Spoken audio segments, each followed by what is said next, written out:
معزز سامعین گرامی قدر، سیرت النبی کے اہم باب معجزات رسول اللہ صلی اللہ علیہ وسلم کی پیشین گوئیاں، رسول اللہ صلی اللہ علیہ وسلم کی خصوصیات اور امت محمدیہ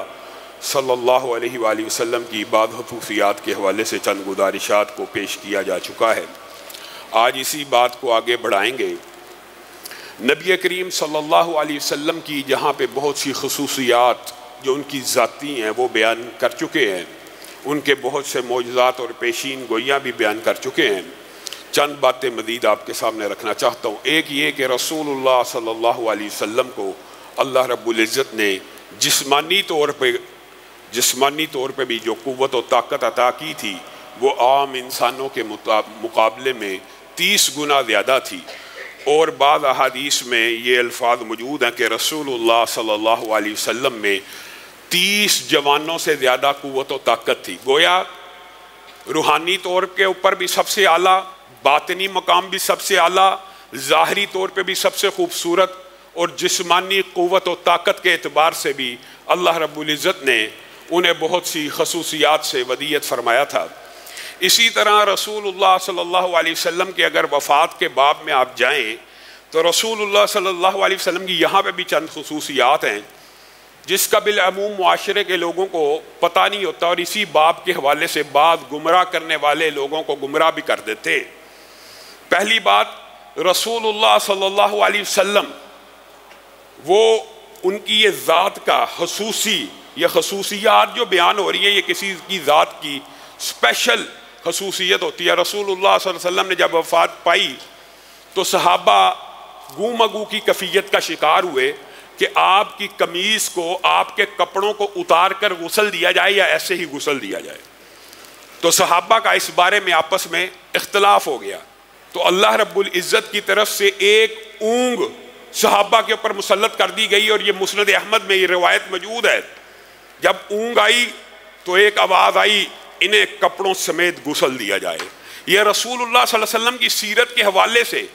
بچپن کے واقعات میں نے جب آپ کے سامنے رکھے تھے، اور جوانی کی دہلیز پہ قدم رکھنے کے حوالے سے جو واقعات آپ کے سامنے رکھے تھے، ان میں سے 2 واقعات یہ بھی بیان کیے تھے کہ اللہ رب العزت نے رسول اللہ صلی اللہ علیہ وسلم کے سطر کی بچپن میں بھی حفاظت کی، اور جوانی کی دہلیز کے اندر جب قدم رکھنے والے تھے تب بھی حفاظت کی۔ اور یہ سطر اس طرح اللہ رب العزت نے محفوظ رکھا کہ جب دنیا سے چلے گئے تو غسل دینے کی باری بھی آئی تو آپ کے کپڑوں کو اتارا نہیں گیا، بلکہ ایک کونے سے آواز آئی، انہیں کپڑوں سمیت غسل دیا جائے، اور صحابہ نے نہ دیکھا کہ کس نے آواز دی ہے، پھر رسول اللہ صلی اللہ علیہ وسلم کو کپڑوں سمیت غسل دے دیا گیا۔ لیکن امی عائشہ نے اس موقع پہ ایک بات کہی تھی، اگر مجھے پتا ہوتا تو میں تو زوجہ ہوں، میں تو بیوی ہوں، تو میں رسول اللہ صلی اللہ علیہ وسلم کو اچھے طریقے سے غسل دیتی، لیکن اللہ رب العزت کو یہ مطلوب اور مقصود نہیں تھا، اس لیے صحابہ نے وہ کام کیا جو اللہ کو مطلوب اور مقصود تھا۔ دوسری بات جو بڑا غلط العام معاشرے کے اندر مشہور ہے کہ جی رسول اللہ صلی اللہ علیہ وسلم کا جنازہ نہیں تھا ہوا، رسول اللہ صلی اللہ علیہ وسلم کے جنازے کی جی امامت کس نے کرائی تھی، جی صحابہ معاذ اللہ غافل ہو گئے تھے، ایسے غافل ہو گئے تھے معاذ اللہ کہ ان کو خلافت کی پڑ گئی تھی، اور رسول اللہ کا نہ غسل ہوا تھا نہ جنازہ تھا، معاذ اللہ۔ یہ سب سے بڑا بہتان ہے۔ رسول اللہ صلی اللہ علیہ وسلم اور انبیاء کی ایک خصوصیت یہ بھی ہوتی ہے، یہ سارے انبیاء کی خصوصیت ہے کہ انبیاء کی جسموں کو جہاں وہ فوت ہو جائیں ان کو ٹریول نہیں کروایا جاتا، ان کو منتقل نہیں کیا جاتا، جس جگہ فوت ہو جائیں وہیں پہ ان کا مدفن ہو جاتا ہے اور وہیں پہ ان کی تدفین کر دی جاتی ہے۔ اور یہ خصوصیت رسول اللہ پہ بدرجہ اتم پوری ہوئی کہ 1 انچ بھی نہ ہلایا گیا۔ جس کمرے میں امی عائشہ کی گود میں فوت ہوئے، انشاءاللہ وفات کے باب میں یہ بات تفصیل سے رکھیں گے، وہیں پہ اسی چارپائی کے اوپر لٹایا گیا۔ اب ایک کمرے کے اندر جو طالب علم ہیں وہ تو جانتے ہیں کہ حجرہ عائشہ کی لمبائی چوڑائی کیا تھی۔ ازواج مطہرات کے سارے 9 کے 9 حجرے جو مدینہ گئے ہیں، یہ جو سبز رنگ کی آپ کو جالی نظر آتی ہے روضہ رسول کے ارد گرد، اس میں 9 گھر تھے، 9 گھر۔ ایک گھر کی لمبائی چوڑائی کتنی ہو سکتی ہے؟ 9 فٹ اور 3 فٹ، 9 فٹ یا 5 فٹ، 9 بائی 5 کا جو کمرہ ہو یا 9 بائی 3 کا کمرہ ہو، اس کے اندر ایک چارپائی آ جائے، کتنی جگہ بچتی ہے؟ تو صحابہ ایک دروازے سے داخل ہوتے تھے دو دو تین تین کی ٹولیوں میں یہ غلط فکر اپنے دماغ سے نکال دیجئے کہ رسول اللہ صلی اللہ علیہ وسلم کے جنازے کے اوپر ہاں خصوصیت ہے کہ ان کا جنازہ عام جنازوں کی طرح نہیں ہوا، امام کو مقرر نہیں کیا گیا، وہ جن کی وجہ سے لاکھوں کروڑوں نے جنت میں چلے جانا ہے۔ حقیقت میں تو یہ جو دعا ہے جنازے کی، ان کی مغفرت کی تھوڑی ہے، ان کے درجات کو مزید بلند کرنے کی ہے۔ جیسے اذان کے بعد ہم دعا کرتے ہیں کہ اللہ کے رسول کو یہ عطا فرما، درود پڑھتے ہیں، تو کیا رسول اللہ صلی اللہ علیہ وسلم کے معاذ اللہ گناہ کی معافی ہو رہی ہوتی ہے؟ نہیں، رسول اللہ کے